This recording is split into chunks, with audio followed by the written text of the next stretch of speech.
আপনাদেরকে আজকে একটা নতুন টিপস দেখাচ্ছি। লেবু, আপনাদের যদি মাছ খেয়ে গলায় কাটা আটকায় তাহলে আপনারা কিভাবে লেবু দিয়ে মাছের কাঁটাটা সরাতে পারবেন তা বলছি। দেখুন, একটা লেবু নিলাম, লেবুটাকে আমি কেটে নিলাম।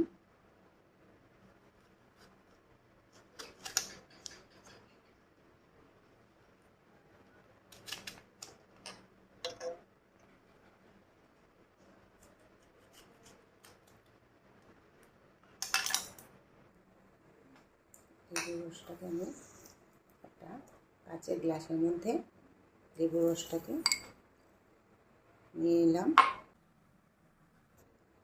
তারপরে একটু উষ্ণ গরম জল লেবুর রসটাকে ঢেলে